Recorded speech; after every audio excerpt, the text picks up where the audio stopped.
welcome to Way Back When with your hosts, Lisa and Nancy.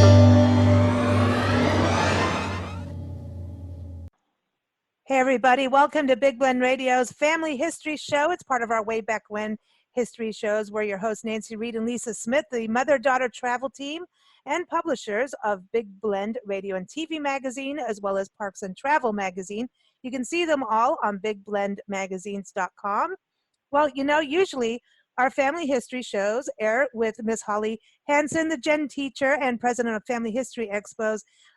.com. She is usually, it's the third Friday. Today we're doing a special broadcast just for Veterans Day. In today's show, we're going to be talking about major American wars during the colonial and national periods and how war records can help you in your family history research. So everyone, you know, Holly's on our show every month. You can keep up with her at Family-History-Expos.com. You can also read her article on this on blendradioandtv.com, which links through to different timelines of these wars. So it will really, really help you with your research. So welcome back, Holly. How are you? Hey, I'm happy. I'm so glad to be here. Yeah, it's good to military records is one of my favorite topics, but you know, I have so many favorites. I think so. I mean, we talk about, what is it, you know, cemeteries and tombstone art, and you know, we've talked about all kinds of things, prisons, all of that. Mm-hmm. So it seems that family history pops up everywhere. Before we get started, I do want to say today, you know, the Veterans Day, this is broadcasting on, and we want to thank all the veterans and members of the armed forces for their service to our country. Absolutely. Yeah, so Absolutely. Thank you. Thank you. Yeah. Men and women. I just saw a Mhm. photo of a woman an athlete. I was watching a National Geographic. I belong to a Facebook group through National Geographic for Women of Impact. And they're doing, for November, their issue is on women.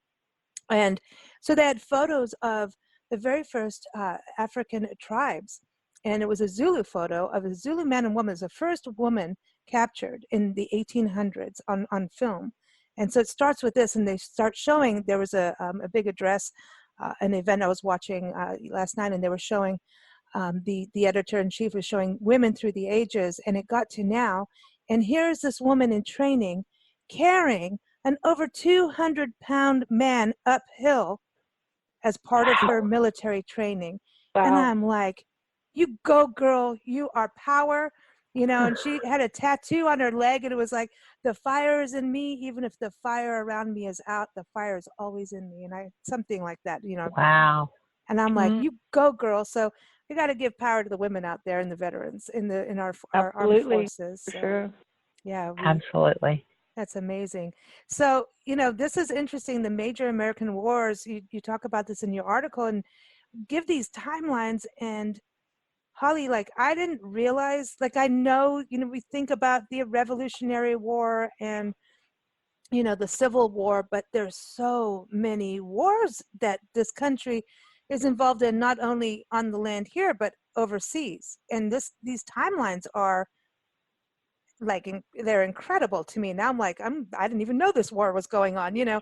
So I think what's important is when you do that, you're not only getting history of Americans, but also this can be useful for people from the countries that were in war with us, right? Yes. And one of the things I want to qualify right up front is the date and the names of wars can be different depending on which side you're fighting. Like, for example, the Civil War here in the United States was the war against the states or the war of Northern aggression. It depends on who's telling the story.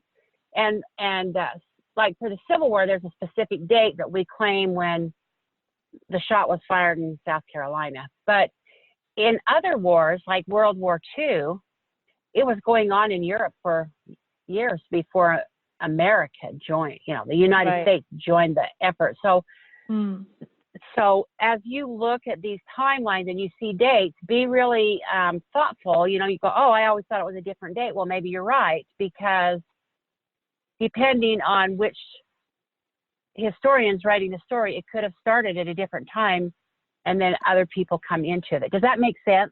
Yeah. Yeah, because as we travel, I know if you talk about the Civil War in this country, if you're in the South, there's a different They won. story to it than if you're in the North. Right. Just It's saying, Exactly. people.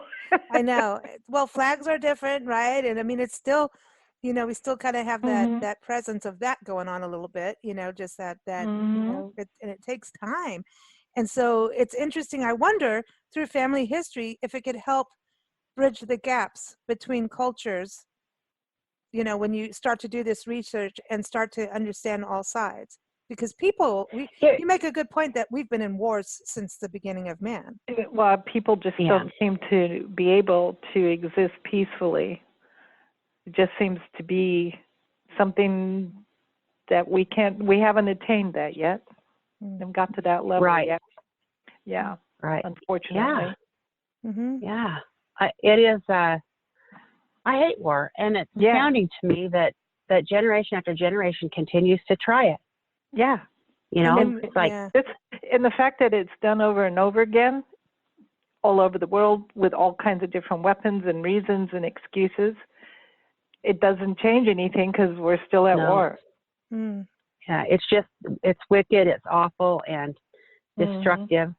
Mm. So, but there's some really interesting wars, and this timeline that's in the article is simple, so it's not comprehensive by any means. It's kind of giving you a flavor of things that are going on, and the war started really when Columbus landed, because they fought Mm. very quickly with the natives. So we don't have everything on this list, but there's a lot going on, and these are major wars that you may be able to find records of your family that have been kept in various places. Okay, that's the thing I wanted to touch on, because people go, okay, we have a timeline. How is this going to help me? Does it help when you look that, hey, you need to check what was going on in the world? Your ancestor may have been, born, in the 1740, which means they could have been part of the War of Jenkins Ear. I have to bring that up. So is that part of it? Isn't it? Yeah. You Yeah. give it, what the War of And Jenkins Ear, that was between England and Spain, yet we were connected because of where we were, right, in regards to American England. Right. And it's kind of funny. It was called the War of Jenkins Ear because Jenkins got his ear lobbed off with a sword. And so they called it the War of Jenkins Ear. And I'm sure that your military historian could give you a lot of great, juicy details on that war. I bet he knows a lot. Do you have to say the word juicy when we're talking about an ear being cut off? I don't. This is It's a cooking show now. When you in school, you learn about the American Revolutionary War, you learn about the Civil War, but you don't learn about the War of Jenkins Ear. Mm-mm. I mean, kids would get into that because Cool. it's juicy. Well, you might, because it's also called the Anglo-Spanish War in Europe. So from the Europeans, they didn't call it the War of Jenkins Ear. They called it the Anglo-Spanish War. And troops from all the colonies fought in the British Army in America. Now remember, it's still British Florida. America. We're not United States. Yeah. There were 12,000 soldiers from the British Isles, 15,000 sailors from the British Isles, 3,600 men from the colonies, and 3,000 Spanish soldiers. And if you want more detail, the war areas included Havana, Cuba, St. Augustine, Florida, St. Simon's Island in Georgia, and the Georgia-Florida boundary area, using the ring of military forts established by James Oglethorpe, who's the one that was the founder of Georgia, the state. So this was all to protect that colony of Georgia. Wow. And you think about, colony at that time. And St. Augustine, Florida, that's the oldest city in America. And, when you think of, I think when we started realizing how the different levels of war affect a place, for Nancy and I, was Santa Fe, New Mexico, was really fascinating because you had these Pueblo Indians, right, out there, ancestral. I mean, these are ancient beings, and here comes the Spanish. Right. I'm taking you over. Here comes Mexico. And I'm taking you over. Then everybody gets involved. Yeah. And that turned out to be our first capital city in the country, yet St. Augustine's the first city. That's the oldest place in settlement. So it's interesting because the Spanish really went, off on us. Between them and like Drake, I want to do a thing on Drake. I think he stoked the fire of the Spanish and made them really go after America and England. I think he made them so mad that he did that. Like he was like, I'm coming after you. I don't know. He got him mad. Right. Like, anyway, not to digress on this, but going back, so you get these timelines. So when you're doing family history, you're needing to, it gives you that sense of place in a way too. Right. Yeah. And there are people out there before us that have done things. Leonardo Andrea, you may hear in genealogy circles the Andrea collection, but he did a book, South Carolina Colonial Soldiers and Patriots, 1715 to 1772, that helps you with doing family history on that. And it will cover that period, that time period of the War of Jenkins Ear. But there's, even in times of peace, when there's not a war, you still have military people. There's still records that are created. And so the military is really good on, like, the churches and military are the ones who kept the records.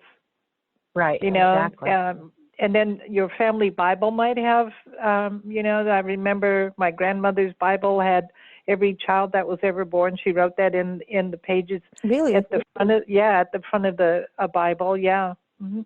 Yeah. So, there's record keeping seems to come from the government, military, and churches. Right.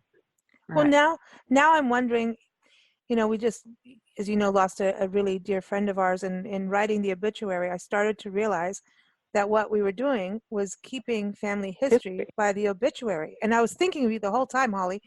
I was like, I was going to call you, like, if I leave this out, am I going to ruin family history? You know what I mean? So, like, with the family names and all of that, I was like, wow, this is really, and like it, I looked at it in that perspective that whatever you do is family history, and then military parts came into play with that too, even, because he had served in the military, in the National Guard, and, all these things come into play. So I wonder, like, sometimes people come home from war and some of the family don't even know nowadays maybe who's done what, and how important it is for them to understand maybe what they've been through. I think putting these lists together really just kind of make you open your eyes, and then like, whoa, you talk about the age groups too, because that's very important, because kids went out at look at the little drummer boys. And so it was understanding the age, because you may think, oh, they weren't in the military at that, but they were. The reason I developed this timeline in the first place is because as I'm doing research in family history, I want something to say, is there going to be some military records on this guy? Could that be possible? And so you see what their life timeline is. They're born, they die, and what age are they? Do they fall in that bracket or close to that 16 to 60? Do they fall in that? What war?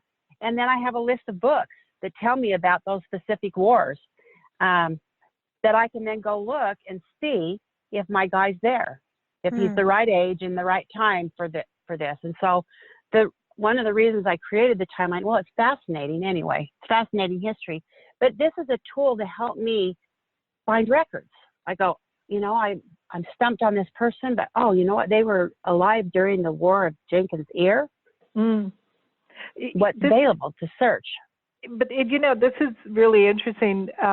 At one point, I was trying to write a book, and I got so sucked into the research because I realized that I needed to know a lot more about a specific time in history. And I ended up covering the walls of the house with the newspaper, not printed newspaper, but the paper. The roll, and making the the chart of the world. That's what we call it. I'd come home from work, from school as a kid. This is pre-computer times, everyone. There was no Google. There was no any of that. There were not home computers. Really funny. I don't even know if VHS was just invented. So this is like CDs didn't exist yet, and she would make me like, okay, I'd come home from school and add things to the chart of the world. Yeah. Right. It was crazy, and it just went room after room. You know, I was like, this is nuts. And then when it got to doing the book, I couldn't even remember what I was starting to write. See, this is Because the I was rabbit supposed hole. to, I was wanted to write a book, a historic novel based in Kenya is what I was trying to do, and it got way out of control. I never wrote the book. And it was these kind of timelines. And the first thought when I'm looking at this, I'm like, oh, I want to do a timeline of African wars. Whoa. Yeah, yeah. Mm. See, that's my problem. That's why I've written so many books, is because I go down these rabbit holes. I'm like, okay, well, I have to cut it off here, but then I have to do another one about that, you know, because there's so much. There's just so much out there. Tons. I have so many people that'll call me and say, I just don't know what to do. And I'm, you know, the way I live doing research is I'll never live long enough to look at everything that's out there. You have to figure out what's going to be the most productive. You check it out first. But there are all these It's interesting. strange resources that you don't think of, and they just they're there. You just it's the national parks, and they have so many military places. And I promise you, just like some of the museums that you've been going and seeing what's there, these collections, they still have stuff behind the wall. I always want to know what isn't on display, what's behind the wall. And they're going to have things that have, you know, I have this ancestor that was in the American Revolution, and somebody had written a little history and said that he was, that he had deserted. Oh. That made me feel so bad. You know, I'm like, really? I'm this that's cool person, and I have this deserter, and I'm going to go find out what happened and why did he desert, you know? And so I go and I dig up all these records. Well, I come across the original record, and guess what? The page is 2 columns of men instead of 1. So the person, whoever did the abstracting, they looked at this column, here's the name, and they read across on the second column of a man and whatever it said about him. So what they had actually done was put for every line, it represented 2 men. Only the first two or three bits of information actually went with that guy, and the last 2 or 3 went with someone else who they thought it was like their captain's name or something like that, when it was actually more people in the army. Wow. And so it was like a mass desertion. But it's actually interesting, because I've learned this about my family. What your older relatives tell you may not be correct, just because their memory's faulty, or they just want to tell you something different. Exactly. They don't want you to know. They don't want you. You know, we know people desert. They go someplace else. They take up an alias, and they have another whole family. They don't even go back to their own family because they're so ashamed. There are lots of we're part of that. Thank you.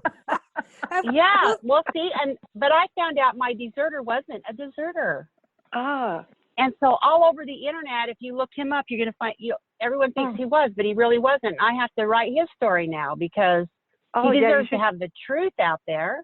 Yeah, you should go in and but and the correct thing that's it. interesting, half of the people that were in that battalion don't get listed as members of it, because whoever abstracted the records only picked out the first column on the page instead of seeing that it was divided. Wow.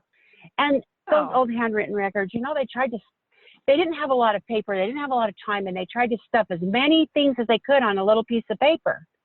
And so you just have to be really careful. You can make mistakes easy. I've made them, you know, and I hope I never, ever make another mistake, but I think also that that a lot of things were said verbally, and the person writing down just spelled it however way they wanted to. And, you know, so if you were talking to, say, a British person and you were French and you said your name, the spelling would probably be different than if a French person heard the name. Exactly. So what I want to touch on, you mentioned in your story too that Canada, the province of Quebec, remained loyal to Great Britain. Today that area is known as Ontario and Quebec. So our good friend Glenn Burroughs, who connected us all, right, family historian, and he found out his ancestry. You know, he found all these cousins. He went to Canada, then he did another trip and went to Quebec. And everyone, you can go to nationalparktraveling.com and look up Glenn. and his story on this is fascinating because it ties into the War of 1812. And he found out that his ancestor died where he was standing. He stood where he was. He was a soldier in the War of 1812. And so he went to Canada researching. He had a little bit of his history from Norfolk, England, and there is where his ancestor was. And he had died. I think he was sick. There was like something illness-wise. And so that to me is so fascinating. And it was digging, and it all tied to his soldier history. And I think that is amazing. And it was by chance talking to someone that even started him on this whole research thing. You know, the rabbit hole turned out to give him some sunlight and took him across the sea, you know? So it's, and you think about like the names changing, our states were changing in America. When you think about, you know, back then, you know, pre-statehood, and then now we have statehood. Texas was like, I'm coming in, I'm bailing, I'm coming in, and they may still bail, who knows? You know, people have their moments of, you know, I mean, at one point, everyone was like, California's leaving the statehood, you know, Hawaii still wants out, you know, and there's this whole interesting thing of territories, and they change all the time. And, you know, when you start reading what happens in history every date by date, it is something we hated in school was learning by date, but when you're doing research, you start to love the dates. You know, what you liked in school really has everything to do with the teacher. Yeah. It really does, because I know at one point I was like, oh, I'm not doing math, screw that. And then you get a nice math teacher who takes time and can explain it in the way that you can understand it, and then suddenly you like math and you do well in it.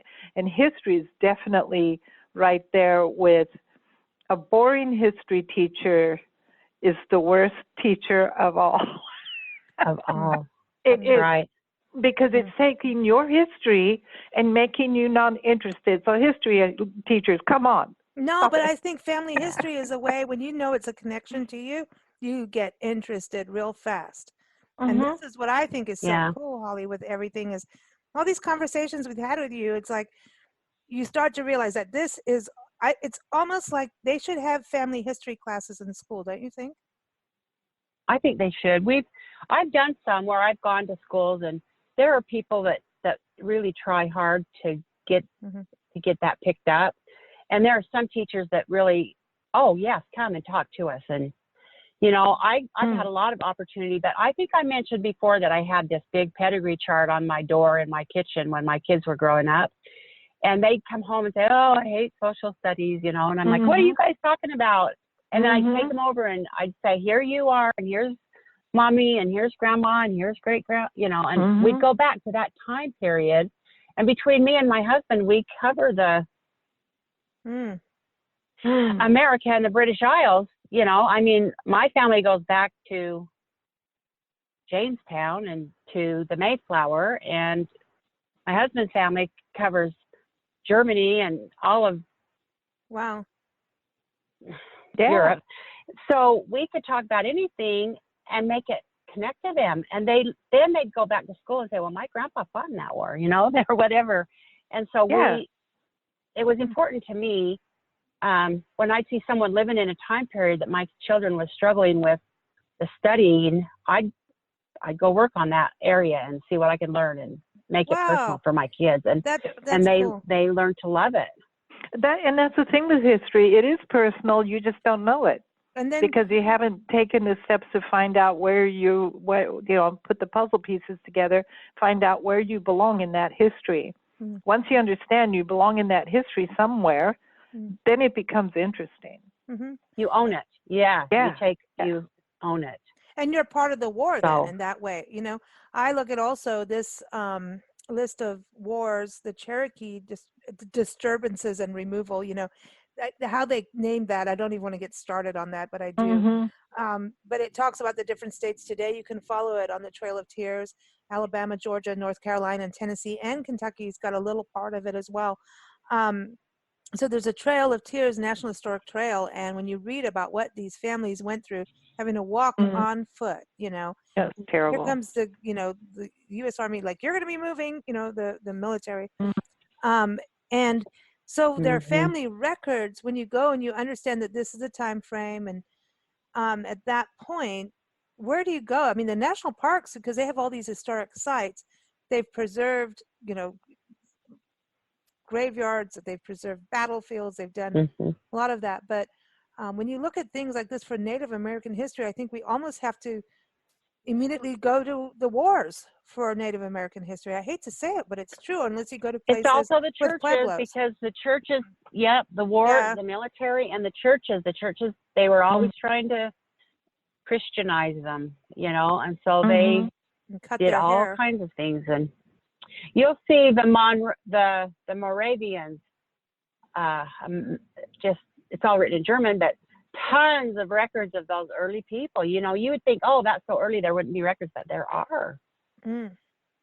Yeah, and when one society or country takes over another, I see that the changing of the conquered people's names. Like, okay, the Native Americans, we just decided that from a whatever standpoint, we're going to change your names, and that to me, not only did that mess with history big time, but it's really a debilitating thing, and your name's not the way we want it, we'll just call you so and so. It's a really horrible thing to do. Look at the line between Germany and France, and it's gone back and forth and back and forth. Yeah. And they changed the names of the streets, the names of the towns, everything.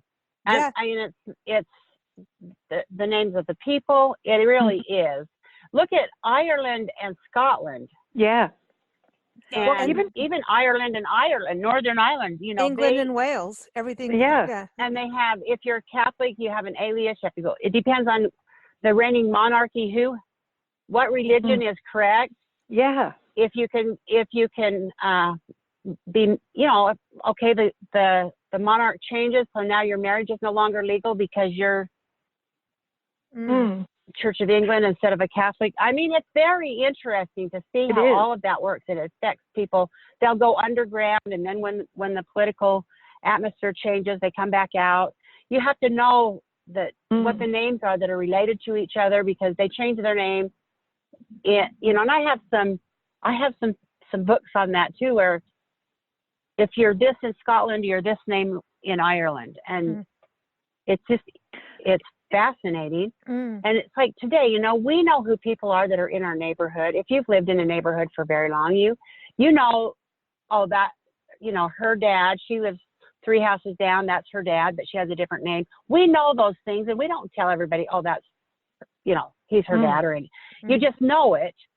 But in history, it's not so apparent. So you have to do a little more digging to figure out those. Why did this family never marry into that family? Because you can find out economically why pretty quickly if you understand economics. Because some families just, they marry cousins and in the same family, but there are all these other people who aren't their cousins, but they never marry them. Why not? Because they are a different class. Yeah. It's just fascinating, and that stuff. It's not readily available, if you don't understand the culture, and that's why I always say the past is a foreign place. Yeah, you really have to study it before you can understand why things are happening and how that connects. The Civil War in this country, the North and the South, there were relationships between both, and then all of a sudden one family's against the other, or maybe I'm not even say dating, you're in love with somebody and they're on the other side of the fence, and here it is, all hell breaks loose, and brothers fighting brothers against each other. So it gets really complex, but to look at what was going on in that history will give you a clue of what was going on in that war and how that happened. So you really you become a historian by doing family history research. You start to understand things, and when you go to places, I think that really helps when you can physically, if you're able to do so, or you look at Google Maps, look at videos. I mean, we have these tools on the internet now, but if you can go there, you get that sense, you get to understand how they were living. And if they don't have the quarters saved, most of the museums and the historical parks, they recreate them so you can understand, places too. What about places like Manzanar, the internment camps, when they put the Japanese Gosh. into these places and like, here, you're going to now, live this way. And, if you want to do family history and you want to do it well, go to these parks, go to these museums, go to these places and learn the history. Because then when you get into the records, you're going to understand better what's going on. It makes the difference between success and knocking your head against the brick wall. It really, really does. History is the most important part. What about the recent wars? Like you list the Gulf War, Afghanistan War, Iraq War. So now we're going to go, is it, you just going to go to the military? I mean, where do we get records from, like, kind of now? Because there's some museums that get started. Through the National Archives. Okay. And St. Louis has a lot of military records, and I haven't done a lot of research on these recent wars of my lifetime. Vietnam is the closest war to me that I have done research on, but they're out there, and there are records, and men and women have fought and died in them. And we talk about women today in the military because they're officially recognized as members of the military, but I want you to know they were always part of it. Yes, and there were some soldiers. Part of it. There were women who also. There was a lady. Oh, and I wish I could remember her name, and I think we talked about her on the show before, who, taped her boobs up and all that so nobody would know she's a woman. And, she went in and she wanted to be a soldier and she pretended to be a boy. And I think she was one of like maybe 4 or 5 women that we know of that did it. And she was in the Mexican-American Wars, I think. I know she was in New Mexico for a bit. And we went to Fort Bayard and she was stationed there for a while, Nancy. In Silver City, New Mexico area. So I think that there's women in that, but women were the nurses. They food. They did some scary stuff too. They did the delivery of food and nursing. Spies, yes. And spies. They were spies. There's a couple of stories. 2 stories. I don't remember if I've shared these with you before when we did our other interview on military, but in Georgia, I've got a book that goes through the American Revolution and how it affected Georgia, but there's 2 stories that just stand out to me. And I think this is not eccentric. I think this would be more common than we would realize. But one, the men are off fighting. Yeah. And so there's some action going on across the Savannah River. There's enemy lines. They're getting close. And this woman, she gets a log and floats herself across the river and listens and finds out what their battle plan is just in the water. Now, come on, they're wearing dresses. They're wearing, would you hang on to a log? But it's your family. And she was able to then get the word to someone and report it and save the day. And I don't think that was unusual. I think the women, they're home on the front, they're trying to keep their family safe and they're worried about their husbands. And there's this whole network of news that goes on between the women. Another story was of a man that was taken as a prisoner of war. He was a small man, but he was a big plantation owner, and he had a lot of people that depended on him for food. And as ghastly as slavery is, if he's gone, they all starve. So everyone starves, not only his children, but everyone that worked the plantation. And so he's taken as a prisoner. They're quite upset. This is during the American Revolution. And one of the house slaves, woman, she took a basket on her head and went up to the prison camp and said that she had brought food and laundry for her master.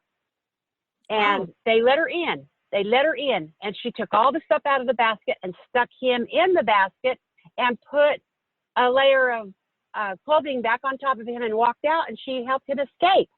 She got him out. And I just think she carried him on her head. How do you, she had to be a strong, sturdy woman. But it's a true story, and I just love it. These are the kind of things that keep me going. Look at Harriet Tubman. Really interesting. That could be a movie. I know. I mean, that really. I know. Wouldn't that be great? Harriet Tubman. I'd love to see Mhm. something done more on Yeah. her. She did that. Look at all her missions that she did, Yeah. you know, to Yeah. get Mhm. slaves So from I the think underground. women were much more involved than they're ever given Mm. credit for. Mm. Absolutely. I totally agree. Well, I think we're I going to think have it to was plan a good Women's History Month series. but I can hear my grandmother saying, things like, "Oh, but if people knew she'd never get married, no one would want her." Right. Because That's it's right. totally that attitude. Oh, wow. Yeah. Wow. It's interesting how it all comes together, you know. Yeah, but the kids were a part of it too. That's what I was saying earlier. The ages are so interesting because, when you think about the Revolutionary War, the Civil War, there were those little kids going out. And kids have always been part of war, even though it's always, oh, save the children and the families. That doesn't happen. Look at what's going on now. No. Kids are getting hurt no matter what we do. Kids are getting hurt, and so they could be victims of war, and that's something we need to think about That's too. right. So there's True. that part of it. Like, your family may not have been in the soldier part. The women and children could be in the part where they, we told you about that one gravesite where it was in Zwolle, Louisiana, where all the kids were this was one row of little crosses, and it was one row of young kids and babies, and people don't know to this day what was that, and Yeah. who knows What if happened? it could have been a fire. But I'm saying in the war, I think that we have so many children that have died in war, so many women. They're used as pawns. Yeah. They're held at knife point, at gunpoint, at bomb Mhm. to get the other people to let up. It's like, okay, here's your wife and kids, and if you don't give up, we'll kill them all. See, goes to the emotion. Yeah, use emotion as. Yeah, they do it, and there's sadness, and it's very awful. Some of the things that you read as you study this history, what happened to the women and children, but they were there and they were on that front line, and it was awful. But as being Veterans Day, I really want to send out my heartfelt love and appreciation to the armed men and women of our country, as well as their families. Because those family members who stay home and allow their husband or wife and their children, their father, their mother, to go and protect us. Thank you so much. I love you all. You're wonderful. And thank you for being so valiant and great Americans. I just want to say that. I thank you all. I do too, because what's happening on the home front is always a battle too, to keep everybody up, especially during war. If the other one is off fighting, how do you keep everyone's spirits up? Then sometimes you move a lot around the world.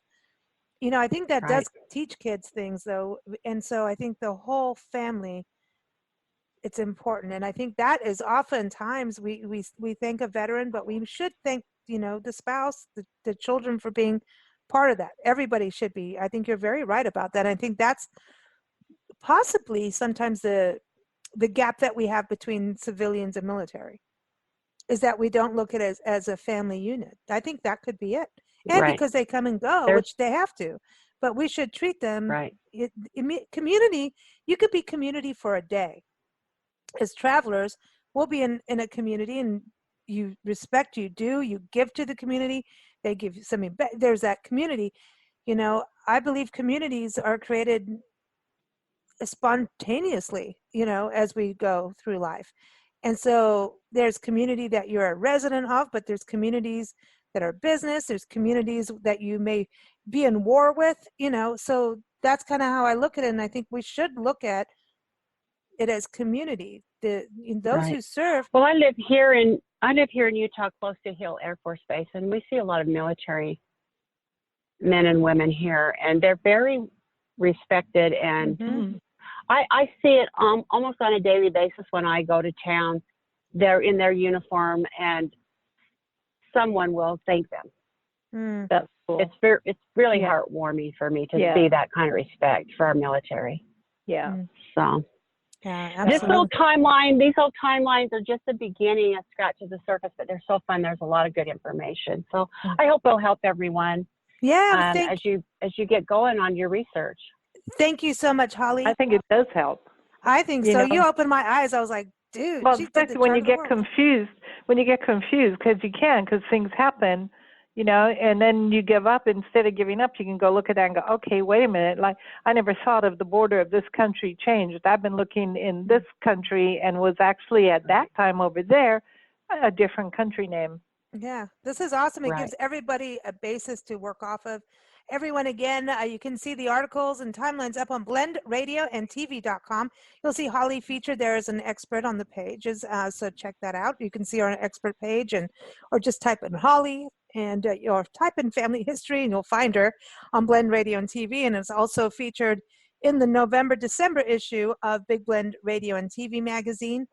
Everybody, thank you so much for joining us, for tuning into our shows. Big Blend Radio airs Sunday through Friday. You can go to bigblendradio.com to keep up with the schedule. You can listen as podcasts go live, or you can listen anytime you want. And, we always love to play music. So, Holly, I got a good one for you today. You know our friend Nikki Chris, our musician. She was on the Christmas show with us a year ago. And so she's got a song that she re-released on her latest album. Is called Heartbeat, and this is Captain America. So I figured we're talking about veterans of America. We want to thank you for your service, and we want to thank all those who have passed as well. So here it is, Captain America. Keep up with Nikki at NikkiChris.com, and that's KRIS. And of course, keep up with Holly at Family-History-Expos.com. Thanks so much, Holly, Miss Jen Teacher. Thank you. Thanks, We'll see you again soon.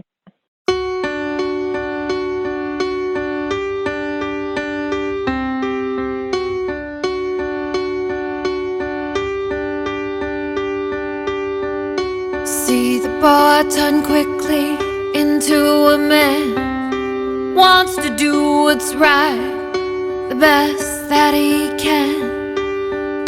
His strength is something that we have never seen before, fighting the unknown and unwinnable war, created to stand the test of time.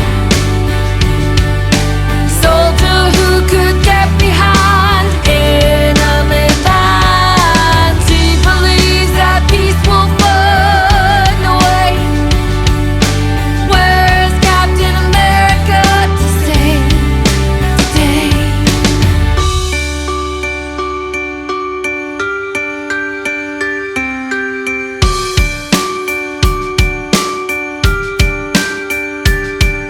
See the ground littered with all our broken dreams.